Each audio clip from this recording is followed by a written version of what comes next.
यो hello guys, तो कैसे हो आप सभी। आज की वाली वीडियो में हम लोग सुलन के सीन 4 के एपिसोड नंबर 8 को कवर करने वाले हैं। लेकिन यार उससे पहले यार आप लोग वीडियो को तो पूरा देख लेते हो, लेकिन चैनल को सब्सक्राइब करना भूल जाते हो, तो चैनल को भी सब्सक्राइब कर दिया करो। और हाँ, ये वीडियो हमारे चैनल की पहली वीडियो होने जा रही है, जो की पर्टिकुलरली सबसे ज्यादा लॉन्ग एपिसोड है। और इस एपिसोड में तुम्हें काफी मजा आने वाला है, क्योंकि इसमें हम कम्प्लीटली एक दूसरी दुनिया को विटनेस करेंगे, जिसमें की ना कोई हंटर है और ना ही कोई हंटर एसोसिएशन। और अगर अभी तक तुम लोगों ने सुलन के सीन 4 के एपिसोड को नहीं देखा है, तुम उन्हें मेरी डिस्क्रिप्शन या फिर मेरी प्लेलिस्ट जाकर देख सकते हो। तो अब बिना किसी टाइम को वेस्ट करते हुए एपिसोड को शुरू करते हैं। लास्ट पार्ट में हम लोगों ने देखा था जिन्वो और एंथ्रिस की यहाँ पर काफी तगड़ी बैटल हो रही होती है, लेकिन आखिरी में जिन्वो एंथ्रिस को खत्म कर देता है और रूलर्स की मदद से कप ऑफ इनकार्नेशन का इस्तेमाल करने के बाद वो पूरी दुनिया को रीसेट कर देता है। लेकिन कप ऑफ इनकार्नेशन का इस्तेमाल करने की वजह से जो बाकी मोनार्क्स होते हैं वो वापस से रिवाइव हो जाते हैं। तो जिन्वो एक एक करके उन सभी मोनार्क्स को खत्म कर देता है। हम लोगों ने यहाँ पर अर्थ को भी देखा था, जहाँ पर हंटर्स का कोई भी वजूद नहीं होता। मिस सेलर यहाँ पर एक प्रेडिक्शन करती है कि गॉड ऑफ डेथ अर्थ पर वापस आ रहे हैं, जिस वजह से यहाँ पर सभी लोग काफी डर जाते हैं और एक बड़ा गेट भी अपीयर होता है, जिसके अंदर से जिन्वो आता है और उसका स्वागत करने यहाँ पर एक एंजल आता है। जिन्वो और एंजल के बीच में काफी देर तक डिस्कशन होता है, लेकिन आखिरी में जिन्वो अपने एग्जिस्टेंस पर सवाल उठाने लगता है। लेकिन तब जिन्वो अपने लव्ड वंस को याद करता है और चाहिन को अपने आगे से जाते हुए देखता है। तो अब जिन्वो को अपनी जिंदगी का मकसद मिल गया है।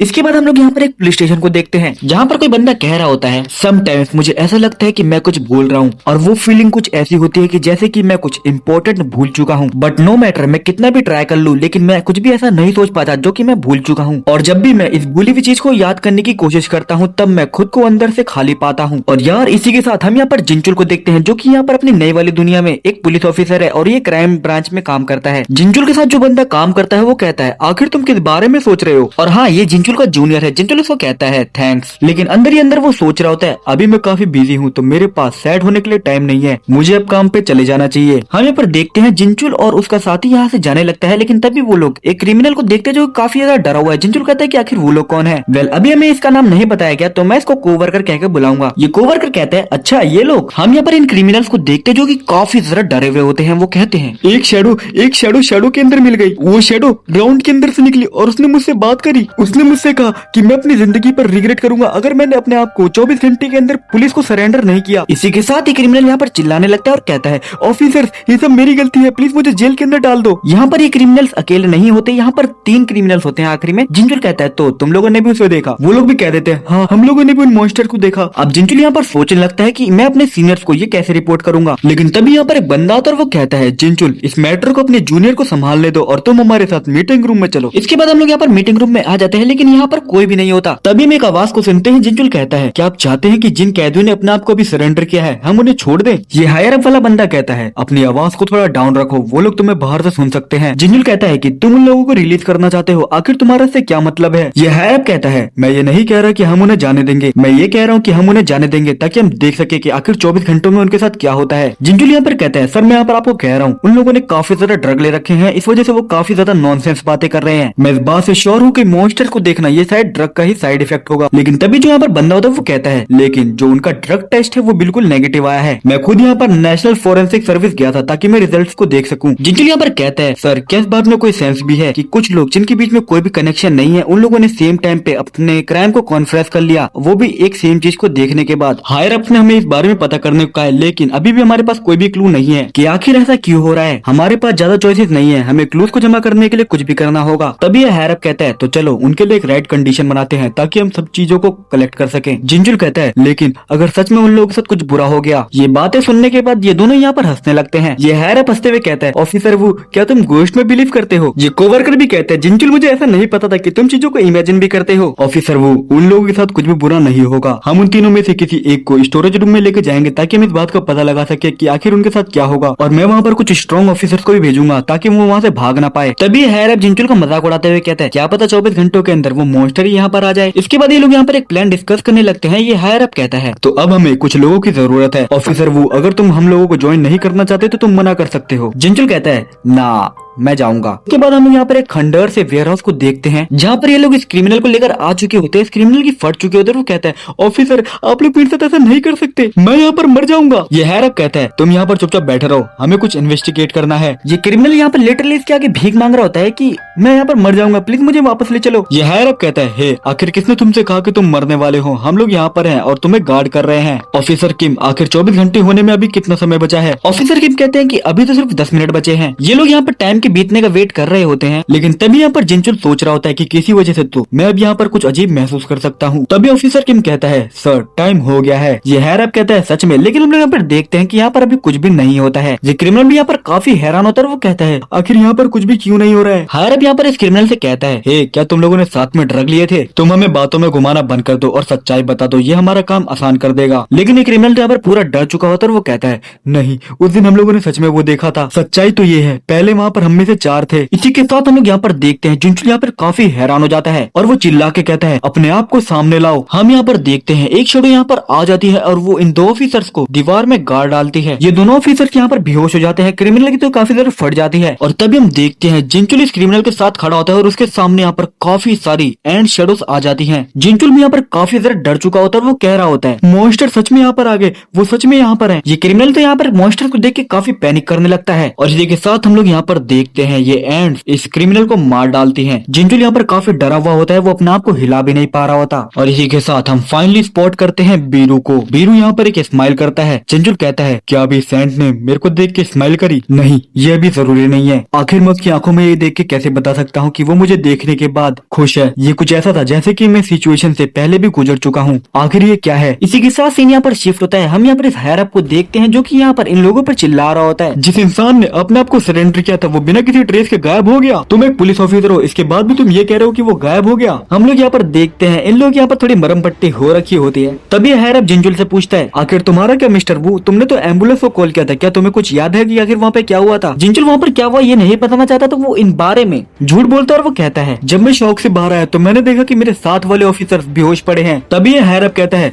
थैंकफुली अभी तक हमने इस रिपोर्ट को अपने सीनियर्स को नहीं दिया है, तो तुम लोग अपना मुंह बंद रखना। और अगर तुमसे कोई इन चोटों के बारे में पूछे तो तुम उन्हें ये बताना कि तुम्हारा एक एक्सीडेंट हो गया था जब तुम गोडो डिस्ट्रिक्ट गैंग के इन्वेस्टिगेट कर रहे थे। क्या तुम लोग समझ गए? इसके बाद हम लोग यहाँ पर देखते हैं जिनचुल यहाँ पर अपनी जगह पर आ जाता है और वो कहता है यहाँ पर सच में कुछ चल रहा है। तभी यहाँ पर इसका जूनियर आता है, वो कहता है सर क्या आप अभी भी इस केस को इन्वेस्टिगेट करने वाले हो? कैप्टन ने तो इस बारे में कहा था। जिनचुल कहता है कि मैं जानता हूँ, लेकिन मैं इसको पर्सनल रीजन की वजह से इन्वेस्टिगेट कर रहा हूँ। तभी जूनियर कहता है वाओ, ऐसा लगता है कि काफी सारे क्रिमिनल्स ने हमारे पुलिस स्टेशन को छोड़ के और भी पुलिस स्टेशन में अपने आप को सरेंडर किया है। जिनचुल कहता है कि हाल ही में ऐसी चीजें काफी बढ़ गई हैं। जूनियर कहता है कि देखने पर तो ऐसा लगता है कि क्रिमिनल्स का ड्रॉप रेट फरवरी और मार्च के बीच में काफी ज्यादा कम हो गया है। जिनचुल कहता है क्या तुम किसी बारे में सोच रहे हो? ये जूनियर कहता है नहीं, ये कुछ स्पेशल नहीं है, लेकिन मेरी आंट है वो एक बुक स्टोर को चलाती थी और मुझे अभी भी याद है कि वो अपने बिजनेस को लेकर काफी ज्यादा कंप्लेन किया करती थी क्योंकि उनका बिजनेस फरवरी के एंड में और मार्च की शुरुआत में काफी ज्यादा स्लो हो जाता था क्योंकि उस समय पे सभी बच्चों का स्कूल शुरू हो जाता था। जूनियर कहता है क्या ये यूजफुल इन्फॉर्मेशन है? जिनचुल कहता है कि मैं इसे अपने दिमाग में रखूंगा। इसके बाद हम यहाँ पर एक स्कूल को देखते हैं जहाँ पर काफी सारे बच्चे जा रहे होते हैं और हम यहाँ पर एक टीनेजर को देखते हैं जो कि यहाँ पर स्कूल के अंदर जा रहा होता है। इसके बाद हम इस स्कूल के प्रिंसिपल को देखते हैं जो कहता है मिस्टर पार्क एक ट्रबल मेकर स्टूडेंट हमारे स्कूल में आ रहा है। मिस्टर पार्क यहाँ पर अपने टैबलेट में देखते हुए कहते हैं उसके फादर एक फायर फाइटर है, उसकी मदर एक नॉर्मल हाउसवाइफ है, इसी के साथ उसके ग्रेड्स भी ठीक ठाक है, तो मुझे इसमें कोई भी दिक्कत नहीं लगती है। प्रिंसिपल कहता है कि इतना जल्दी नतीजे पर मत पहुंचो, नीचे जो कमेंट्स है पहले उन्हें देखो।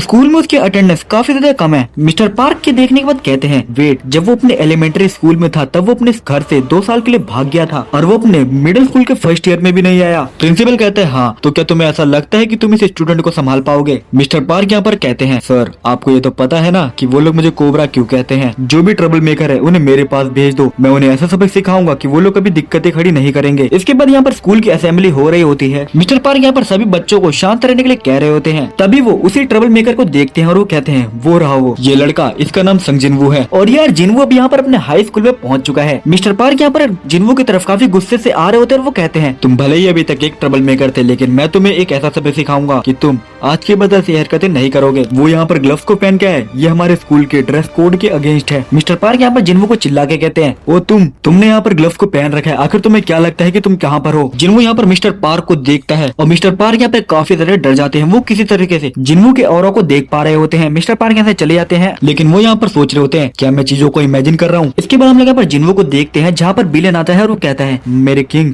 लगता है कि वो। जिनवू भी कहता है हाँ, लगता है कि वो तुम लोगों को देख सकता है। क्या ये मेरे दुनिया में होने की वजह से जो इफेक्ट है उसी का पार्ट है? इसके बाद यहाँ पर सीन शिफ्ट होता है। हम यहाँ पर जिनवू की क्लास को देखते हैं। जिनवू यहाँ पर अकेले बैठा होता है। तभी यहाँ पर एक लड़का आता है। तुम तो संग जिनवू हो, मैंने सही कहा ना? मैं योंगिल हूँ, हम लोग मिडिल स्कूल में सेम क्लास में थे। क्या तुम इस एरिया में रहते हो? मैं लास्ट ईयर इसी एरिया में आ गया था। तभी हम यहाँ पर देखते हैं दूसरे स्टूडेंट यहाँ पर इस बच्चे को साइड कर देते हैं। वो लोग यहाँ पर जिन्वो को घेर लेते हैं। तब यहाँ पर एक बंदा कहता है, ओह क्या तुम एक हॉट शॉट हो, तुम यहाँ पर एक ग्लव पहन कर आए हो, लेकिन आखिर तुमने ग्लव को सिर्फ एक ही हैंड में क्यों पहना है? क्या किसी ब्लैक फ्लेम ड्रैगन ने तुम्हारे हाथ को जला दिया था? जिन्वो यहाँ पर काफी कंफ्यूज होता है। वो सोच रहा होता है आखिर ये लोग मुझसे चाहते क्या है। तभी बंदा कहता है, हे अपने ग्लव्स को उतारो। ये रेड जैकेट वाला बंदा कहता है, क्या ये हम लोगों को सुन भी सकता है? हमने उसको ग्लव्स उतारने को कहा, लेकिन उसने अभी तक किसी बात का जवाब नहीं दिया। हम यहाँ पर बीरू को देखते जो कि यहाँ पर काफी गुस्सा होता है। वो कहता है, मेरे किंग अगर आपकी इजाजत हो तो मैं इनको टुकड़ों में काट दूंगा ताकि ये लोग आपकी कभी डिसरिस्पेक्ट ना कर सके। जिन्वो कहता है, भूल जाओ, मैं इसकी परमिशन तुम्हें नहीं देने वाला और ऐसा मत करना। हम यहाँ पर देखते हैं जिन्वो यहाँ पर अपने ग्लव्स को निकालता है और इन बंदों की शक्ल ही अजीब सी हो जाती है। जिन्वो यहाँ पर मन में सोच रहा होता है, जब मेरी ड्रैगन किंग से फाइट हो रही थी तब मेरा हैंड इंजर्ड हो गया था और ये एक अकेला ऐसा वॉन्ड है जिसको कि मैं हील नहीं कर सकता। जिन्वो कहता है, क्या बात है, क्या तुमने कभी जले हुए हाथ को नहीं देखा? ये लोग कहते हैं, आखिर तुम इतना सीरियस क्यों रहे हो? हम लोग तो सिर्फ मजाक कर रहे थे। अब ये लोग यहाँ से जाने लगते हैं। बीरू यहाँ पर इन लोगों का पीछा करने आता है। जिन्वो कहता है, तुम उनका पीछा मत करो, आखिर तुम उनके साथ क्या करने वाले हो? जिन्वो यहाँ पर अपनी कमांडर अथॉरिटी का इस्तेमाल करता है और इन लोगों को गिरा देता है। ये लोग यहाँ पर गिर जाते हैं और बाकी स्टूडेंट्स यहाँ पर इन लोगों पे हंस रहे होते हैं। इसके बाद हम लोग यहाँ पर देखते हैं योंगिल और जिन्वो यहाँ से जा रहे होते हैं। योंगिल कहता है, पिछले 3 सालों में तुम काफी ज्यादा बदल गए हो जिन्वो, तुम उन लोगों से बिल्कुल भी नहीं डरे। क्या तुमने वर्कआउट करना शुरू कर दिया है? जिन्वो इस बारे में कुछ भी नहीं कहता है। जिन्वो कहता है, हाँ मैंने थोड़ी बहुत ट्रेनिंग करी है। योंगिल कहता है, तो तुम स्पोर्ट्स क्लब को ज्वाइन करने वाले हो? जिन्वो कहता है, एक क्लब? हाँ एक क्लब है तो जिसको कि मुझे ज्वाइन करना है। योंगिल को यहाँ पर कुछ भी समझ नहीं आता। लेकिन इसके बाद हम एक ट्रैक फील्ड को देखते हैं। हम यहाँ पर एक लड़के को देखते हैं जो कि यहाँ पर ट्रैक फील्ड क्लब का कैप्टन है और इसका नाम है चोई टेकवोंग। चोई कहता है कि तुम ट्रैक फील्ड क्लब को ज्वाइन करना चाहते हो? जिन्वो कहता है, हाँ। चोई कहता है, तुम दोनों? जिन्वो कहता है, नहीं सिर्फ मैं। हम यहाँ पर देखते हैं चोई के पीछे से यहाँ पर काफी सारे ट्रैक फील्ड के बंदे आ जाते हैं। वो कहते हैं, हे आखिर यहाँ पर क्या चल रहा है? क्या ये लोग हमारे क्लब को ज्वाइन करना चाहते हैं? हमारे पास आज तक कोई भी नया स्टूडेंट नहीं आया जो कि हमारे क्लब को ज्वाइन करना चाहता हो। तुम कुछ अलग हो बच्चे। चोई जिन्वो से पूछता है, क्या तुम स्टूडेंट एथलीट हो? जिन्वो कहता है, नहीं। चोई कहता है, क्या तुम्हारे पास रनिंग का कोई एक्सपीरियंस है मिडिल स्कूल में? जिन्वो कहता है, नहीं। ट्रैक फील्ड के क्लब वाले मेंबर्स कह रहे होते हैं, ये क्लब सिर्फ स्टूडेंट्स एथलीट्स के लिए है। अगर तुम्हारे पास रनिंग का कोई भी एक्सपीरियंस नहीं है तो आखिर तुम ट्रैक फील्ड क्लब को क्यों ज्वाइन करना चाहते हो? जिन्वो कहता है, क्योंकि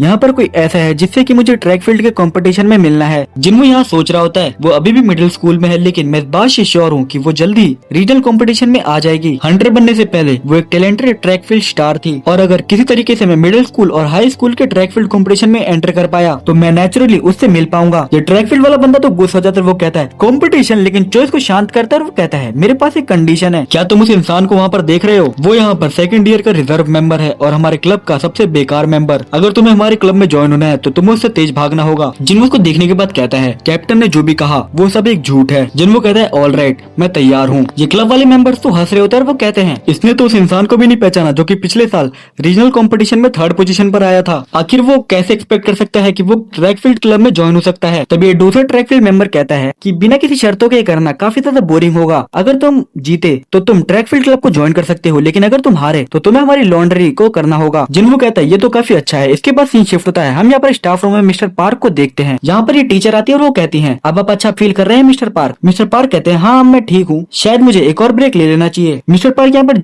जिन्वो को देख रहे होते हैं जो कि यहाँ पर ट्रैक फील्ड पे भाग रहा होता है। मिस्टर पार्क यहाँ पर सोच रहे होते हैं, आखिर ऐसा क्यों? आखिर वो ट्रैक फील्ड क्लब वाले मेंबर्स के साथ भाग क्यों रहा है? मिस्टर पार्क यहाँ पर अपने कुलीग से पूछते हैं कि आखिर संग जिन्वो ट्रैक फील्ड वाले मेंबर्स के साथ क्या कर रहा है? ये टीचर बताता है कि ओ तो तुम संग जिन्वो की बात कर रहे हो। अचानक से एक नया फ्रेशमैन आया जो कि कह रहा था कि उसे ट्रैक फील्ड क्लब ज्वाइन करना है। क्लब मेंबर से सोचा कि चलो उसका टेस्ट लिया जाए कि आखिर वो कितना तेज भाग सकता है, लेकिन वो कुछ ज्यादा ही अच्छा था। वो उसके आसपास भी नहीं आ पाए तो वो लोग अभी उसके साथ भाग रहे ताकि वो लोग उसकी एंडोरेंस को चेक कर सके। मिस्टर पार्क कहते हैं, एंडोरेंस? ये टीचर कहता है, हाँ वो अभी तक 20 राउंड लगा चुका है। मैं उसे देखते देखते थक गया था तो मैं यहाँ पर वापस आ गया। मिस्टर पार्क यहाँ पर सोच रहे होते हैं, मुझे ऐसा लगा कि वो एक ट्रबल मेकर है, लेकिन लगता है कि मैं गलत था। हाँ ये सही है, मुझे किसी भेदभाव के उसे अच्छे से ट्रीट करना चाहिए और इससे इसके कैरेक्टर के बारे में जो बातें फैली हुई हैं वो भी रिजॉल्व हो जाएंगी। लेकिन तब हम देखते हैं मिस्टर पार्क की सिगरेट यहाँ पर गिर जाती है। वो काफी ज्यादा डर जाते हैं, आखिर मैं ये क्या देख रहा हूँ। समहाउ मिस्टर पार्क यहाँ पर जिन्वो के सभी शैडोज को देख पा रहे होते हैं जो कि जिन्वो के साथ यहाँ पर भाग रही होती हैं। शायद मैं सपना देख रहा हूँ, ऐसा नहीं हो सकता। हम यहाँ पर देखते हैं बीरू यहाँ पर अचानक से मिस्टर पार्क के आगे आ जाता है। बीरू यहाँ पर आते के साथ ही एक रॉर करता है जिससे कि मिस्टर पार्क यहाँ पर काफी ज्यादा डर जाते हैं और बेहोश होकर गिर जाते हैं। इग्रिस कहता है,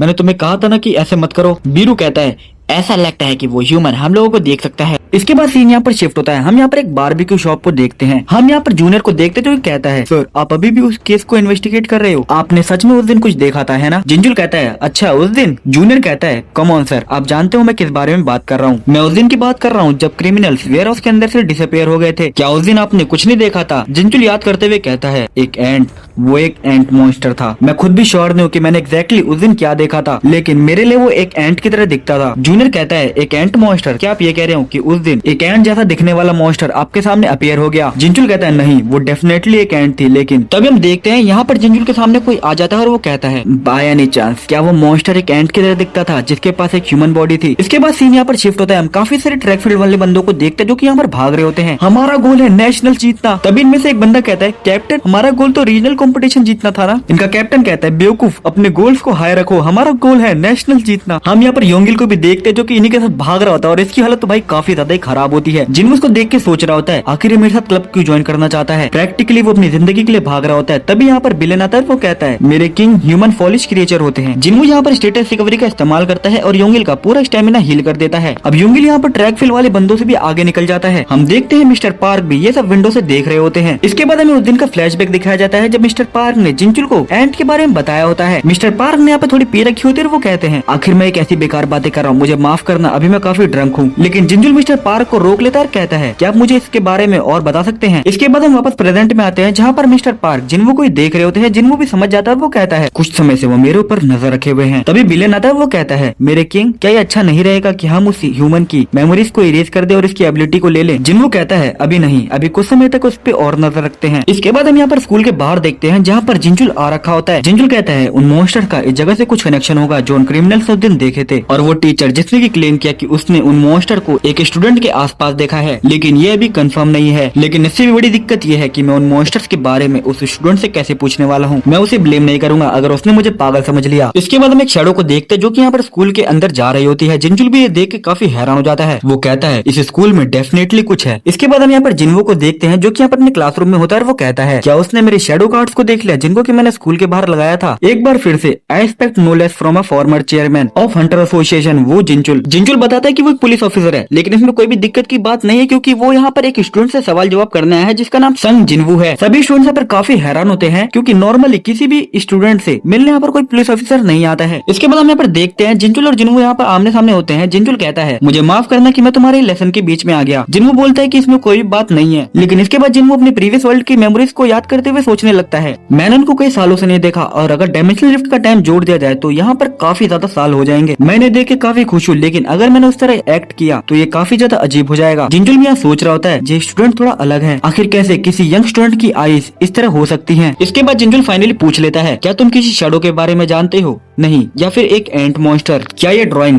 बाय एनी चांस तुम्हें किसी चीज की याद दिलाती है? जिन्वू सोच रहा होता है, इतना मैंने सोचा था ये उससे ज्यादा अच्छे हैं ड्राइंग में। जिन्वू कहता है, हाँ ये चीज मुझे किसी चीज की याद तो दिलाती है। जिंजुल काफी पैनिक हो जाता है और वो कहता है, तुम इस चीज को पहचानते हो? तो आखिर ये एंट मॉन्स्टर क्या है और आखिर तुम कौन हो? लेकिन फिर जिंजुल यहाँ पर अपने सेंसेस में वापस आ जाता है और वो कहता है, लगता है कि मैं कुछ ज्यादा एक्साइटेड हो गया था, वो इसलिए क्योंकि मैं इस केस को काफी लंबे समय से इन्वेस्टिगेट कर रहा हूँ। एनीवे, तुमने कहा कि तुम इस मॉन्स्टर को पहचानते हो। जिन्वू कहता है, हाँ ये मॉन्स्टर तो एक टीवी शो का है ना जिसको की स्पेशल इफेक्ट से बनाया जाता था, और ये वो शो है ना जिसको कि छोटे बच्चे देखना पसंद करते हैं। ये सुनने के बाद जिंजुल यहाँ पर थोड़ा शर्मा जाता है और वो ड्राइंग को वापस ले लेता है। अपना समय देने के लिए शुक्रिया। जिन्वू कहता है, क्या तुम सिर्फ इसी बारे में बात करना चाहते थे? जिंजुल कहते हैं कि मैंने तुम्हारे टीचर से बात कर ली है तो तुम्हें इससे कोई भी दिक्कत नहीं होगी। जिन्वू कहता है, अगर इससे तुम्हें कोई दिक्कत नहीं तो क्या मैं इस मॉन्स्टर के ड्राइंग को ले सकता हूँ? मीरू यहाँ पर आ जाता है और वो कहता है, मेरे किंग आपको ऐसी चीजों की रिक्वेस्ट नहीं करनी चाहिए। हम यहाँ पर देखते हैं जिंजुल यहाँ पर बीरू की ड्राइंग को देकर जाने लगता है, लेकिन तभी यहाँ पे एग्रिस आ जाता है और वो कहता है, मेरे किंग आखिर आपने उसको सच्चाई क्यों नहीं बताई? जिन्वू कहता है, वो कहते हैं ओब्लिवियन गॉड की एक ब्लेसिंग है, अगर उसका मेमोरी लॉस गॉड के टूल का इस्तेमाल करने की वजह से है। इसके बाद हम लोग यहाँ पर देखते हैं जिन्वू यहाँ पर अपनी क्लासरूम में आ जाता है। उसको यहाँ पर काफी सारी लड़कियां घेर लेती हैं। ये लड़कियां यहाँ पर कहती हैं, आखिर पुलिस ऑफिसर हमारे स्कूल में क्यों आए थे? जिन्वू कहता है मैं उनको पर्सनली जानता हूँ तो उनको किसी चीज के बारे में मुझसे पूछना था। ये लड़कियां कह रही होती हैं, वाओ ये कितना कूल है, तुम एक पुलिस ऑफिसर का दोस्त हो। लेकिन तभी हम किसी स्टूडेंट की आवाज को सुनते हैं जो कहता है, बॉयज कह रहे हैं कि तुम्हारी बॉडी काफी अच्छी है, क्या ये सच है? क्या तुम किसी तरीके का स्पोर्ट्स खेलते हो? तभी हम स्टूडेंट को देखते हैं जो कि यहाँ पर इस लड़की को साइड कर देता है। वो कहता है, हे तुम तो काफी ज्यादा पॉपुलर हो, यहाँ तक कि पुलिस ऑफिसर तुमसे मिलने आते हैं। अब ये यहाँ पर जिन्वू को बुली करने लगता है। वो कहता है, मैं बस तुम्हारे साथ थोड़ा मजाक कर रहा हूँ, क्या ये बुलिंग में कंसीडर होगा? क्या तुम इस बारे में उस पुलिस ऑफिसर को बताओगे? लेकिन जिन्वू कुछ नहीं बोलता, उसको देखते रहता कहता है, हे क्या तुम ये सब बाहर सुलझाना चाहते हो? तभी हम देखते हैं इस बुली को आकर यहाँ पर कोई पकड़ लेता है। भाई इसकी शक्ल देखो यार। हम लोग देखते हैं ये तो ट्रैक फील्ड क्लब का कैप्टन है। उसने यहाँ पर इन दोनों पुलिस को पकड़ लिया होता है और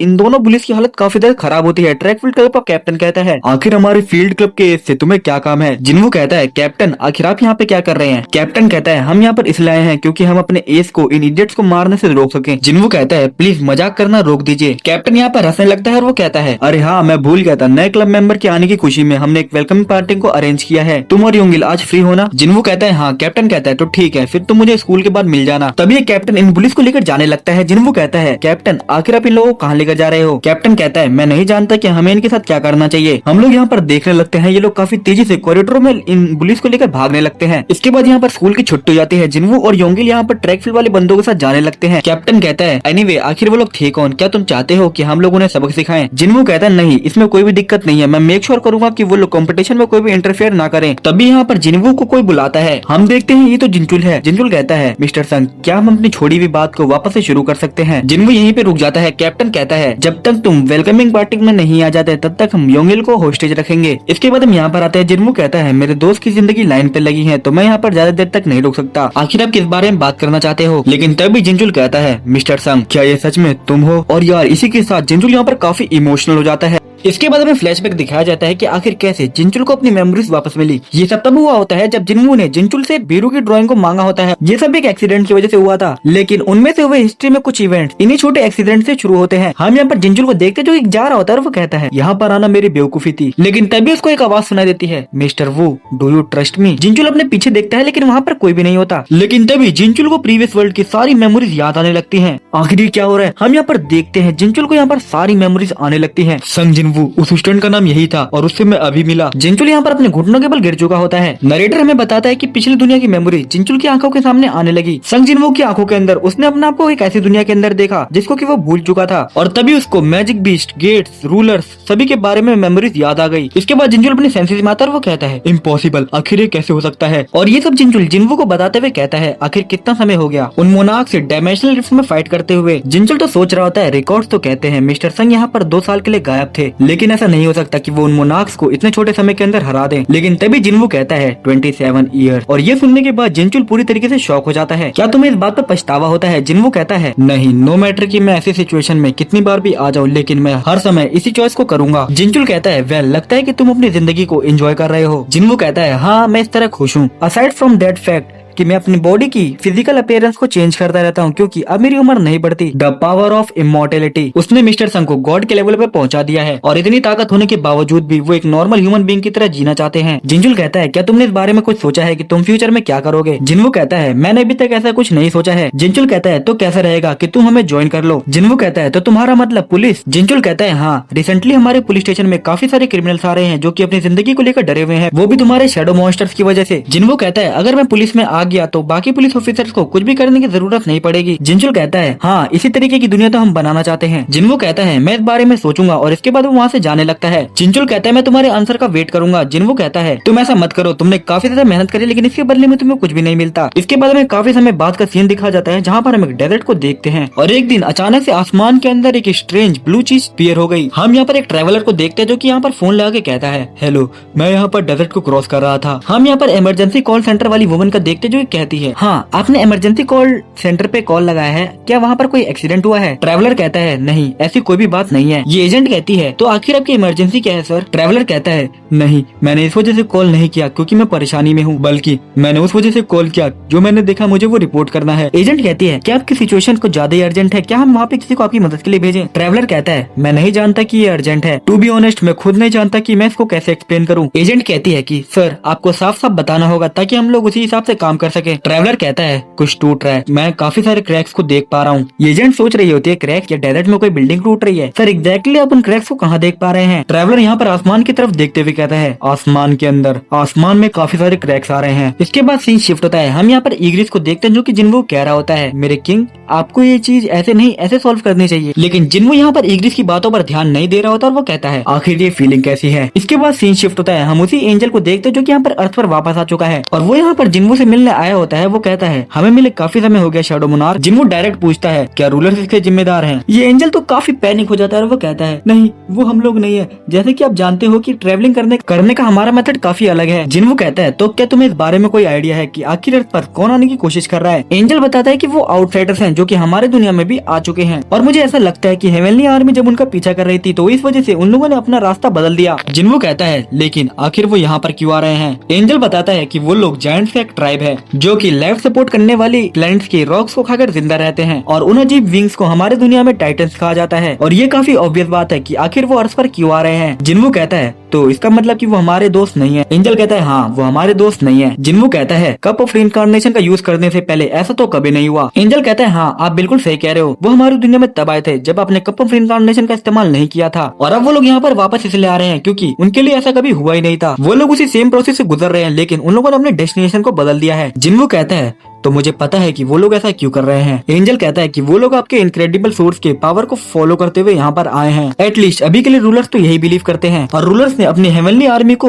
उन लोगों से निपटने के लिए भेज दिया है। जिन्वो कहता है वो लोग समय पर नहीं आ पाएंगे। इवन कि अगर रूलर्स ने अभी गेट्स को बनाना शुरू किया तब भी उन्हें अर्थ पर आने में काफी समय लग जाएगा और तब तक अर्थ पूरी तरीके से डिस्ट्रॉय हो चुकी होगी। मैं उन टाइटन्स को खुद ही संभाल लूंगा। इसके बाद हमें वेस्टर्न पार्ट के डेजर्ट को दिखाया जाता है जहाँ पर वो गेट अपीयर होना शुरू हुआ था। यूएस आर्मी ने यहाँ पर बैरिकेड्स को लगा दिया होता है ताकि यहाँ पर कोई ना आ पाए। यूएस गवर्नमेंट ने यहाँ पर सभी स्पेशल इक्विपमेंट्स को मंगा लिया होता है ताकि वो इस बात का पता लगा सके कि आखिर यहाँ पर क्या हो रहा है, लेकिन वो लोग किसी भी सही सोल्यूशन पर नहीं पहुँच पा रहे। तभी इनका चीफ जनरल कहता है तुम लोग बिल्कुल भी चिंता मत करो, अगर इस गेट से कुछ भी बाहर आता है तो हम लोग उसको संभाल लेंगे। तभी हम देखते हैं इन लोगों के टैंक्स और ये सभी लोग यहाँ पर हवा में उड़ने लगते हैं। ये वेपन्स टाइटन्स के ऊपर काम नहीं करेंगे। लगता है कि समय आ चुका है। मैं बता सकता हूँ कि हमारा एनिमी इस दुनिया को खाना चाहता है। मैं उनको यहाँ पर आसपास महसूस कर सकता हूँ और इसी के साथ जिन्वो यहाँ पर अपने सभी डैगर्स को निकाल लेता है। Bring it on. अगर तुम यहाँ पर हो तो तुम्हें मुझसे फाइट करनी होगी। अ monarch who is also a Hunter. हम लोग यहाँ पर देखते हैं जिन्वो यहाँ पर इन मिलिट्री वालों को उठाकर एक जगह पर रख देता है। ये चीफ जनरल यहाँ पर काफी डर चुका होता है, कहता है आखिर यहाँ पर क्या हो रहा है। हम आसमान में यहाँ पर एक काफी बड़े गेट को देख पा रहे होते हैं। तभी इस गेट के अंदर से काफी सारे टाइटन्स आते हैं और ये टाइटन साइज में जिन्वो से काफी बड़े होते हैं। वेल साइज मैटर नहीं करता है, जिन्वो लोगों को फाड़ के रख देगा। इसके बाद इन टाइटन्स का लीडर कहता है आखिर ये क्या है, हम टाइटन्स को अपने आप से रोक सकते हो क्या? तुम्हें सच में ऐसा लगता है कि तुम? जिन्वो कहता है क्या तुम्हें ऐसा लगता है कि मैं अकेला हूँ? इसके बाद जिन्वो यहाँ पर पूरे डेजर्ट में अपनी शैडोज को फैला देता है और यहाँ से जिन्वो की पूरी आर्मी बाहर आती है। ये देखने के बाद टाइटन भी काफी हैरान होता है। जिन्वो कहता है चार्ज। इसके बाद सीन यहाँ पर शिफ्ट होता है। हम यहाँ पर अमेरिका के व्हाइट हाउस को देखते हैं। यहाँ पर हम यूएस के प्राइम मिनिस्टर को देखते हैं जो कहता है आसमान अभी कुछ समय तक पूरी तरीके से साफ था लेकिन अचानक से वहाँ पर क्रैक पड़ने लगे और उस आसमान के साथ कुछ मिल गया। पूरी अर्थ की हिस्ट्री में आज तक ऐसा कभी भी नहीं हुआ है। ये बात पब्लिक के अंदर नहीं जानी चाहिए क्योंकि अभी तक हमें इसके बारे में कुछ भी नहीं पता है। नहीं, इससे भी ज्यादा इम्पोर्टेंट ये है कि उस स्काई के अंदर से जो भी आने वाला है क्या हम उसे संभाल पाएंगे। तभी हम यहाँ पर एक आदमी को देखते हैं जो कि यहाँ पर इस चीफ जनरल के ऊपर चिल्ला रहा होता है, कहता है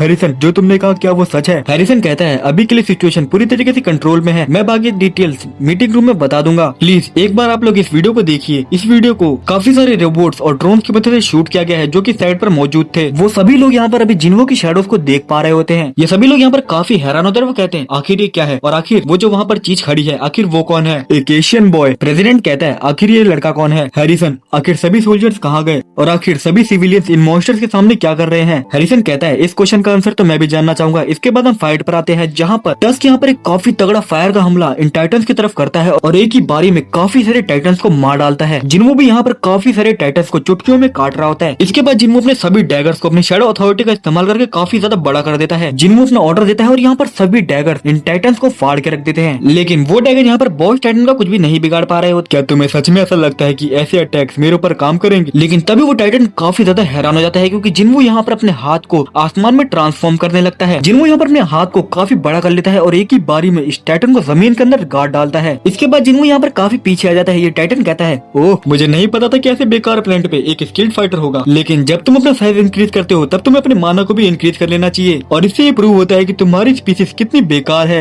हम यहाँ पर देख पा रहे होते हैं ये टाइटन अपने साइज को काफी ज्यादा छोटा कर लेता है और वो कहता है दूसरी तरफ देखा जाए तो हम टाइटन्स अपने साइज को काफी छोटा करते हैं ताकि हम लोग अपनी पावर को पूरी तरीके से इस्तेमाल कर सकें। हाँ ऑफ कोर्स खाली मेरे जैसे ही बेस्ट टाइटन्स ऐसा ऐसा कर सकते हैं। अभी भी ज्यादा समय नहीं बीता है, तुम हमसे ग्लैडली माफी मांग लो, हम तुम्हें माफ करने की कोशिश करेंगे। लेकिन तभी बिलियन यहाँ पर एक ही बारी में इस टाइटन का सर ही काट डालता है। तभी बिलियन कहता है, मेरे किंग मुझे माफ करना, क्या मैंने उस टाइटन के साथ आपकी कन्वर्सेशन को बिगाड़ दिया? जिन्वो कहता नहीं, इससे भी ज्यादा जरूरी ये है कि ये लोग काफी ज्यादा जिद्दी हैं। ऐसा लगता है कि तुम्हें इनको स्पेशल केयर में रखना होगा और इनको सबक सिखाना होगा। बिलियन यहाँ पर इन सभी टाइटन को खत्म करने लगता है और कहता है, मेरे किंग ये सब आप मुझ पे छोड़ दीजिए। इसके बाद सीन शिफ्ट होता है, हम उसी मीटिंग रूम को देखते हैं जहाँ पर प्रेसिडेंट कहता है, क्या तुम्हें पता है कि आखिर ये लड़का है कौन? उसने उन मॉन्स्टर्स को ऐसे डिस्ट्रॉय कर दिया जैसे कि वो उसके लिए खिलौने हो। देखने पर तो ऐसा लग रहा था कि ये सीन मैं एक मूवी का देख रहा हूँ, लेकिन मैं इस बात पर भरोसा नहीं कर पा रहा कि ये असल जिंदगी में हो रहा है। क्या कोई तरीका है कि CIA इसकी आइडेंटिटी को पता कर सके? लेकिन तभी इनमें से कोई कहता है, वेल अगर हम नॉर्मल तरीकों का इस्तेमाल करें तो ये इम्पॉसिबल है। और हम यहाँ पर नई दुनिया में मिस्टर ब्रेनन को देखते हैं, तो कैसा रहेगा कि हम उसे ढूंढने के लिए एक अबनॉर्मल मेथड का इस्तेमाल करें? प्रेसिडेंट कहता है, आखिर तुम्हारा क्या मतलब है? मिस्टर ब्रेनन कहते हैं, क्या आप भूल गए कि यहाँ पर कोई है जिसने की अबनॉर्मल मेथड का इस्तेमाल करके हमें सच्चाई को दिखाया है? हाँ, मैं मिस नोरा सेलर की बात कर रहा हूँ। मैं इस बात से श्योर हूँ कि वो हमें इस बात का आंसर दे पाएंगी। इसके बाद सीन शिफ्ट होता है, हम यहाँ पर ट्रैक फील्ड कॉम्पिटिशन को देखते हैं। जिन्वो भी यहाँ पर अपने क्लब के साथ आया होता है, लेकिन वो यहाँ पर काफी हैरान होता है क्योंकि वो यहाँ पर अपने पुराने शैडो किमचुल को देखता है, जो कि यहाँ पर अब इंसान की जिंदगी जी रहा है। और जब किमचुल यहाँ पर शैडो था तो उसका नाम आयरन था, मतलब हम आयरन को काफी समय बाद देख रहे हैं। तो यार आज की वाली वीडियो के लिए सिर्फ इतना ही। यार इस वीडियो को बनाने में काफी मेहनत लगी है, तो मुझे कमेंट बताना कि ये वीडियो तुम्हें कैसी लगी। और हाँ, मैं यहाँ पर अभी सोच रहा हूँ कि जब भी मैं कोई एपिसोड बनाऊं तो मैं उसका एक छोटा सा एडिट बनाऊं, जो कि मैं कमेंट में डाल दूंगा, तो तुम उसे वहां से जाके देख सकते हो कि उस एपिसोड का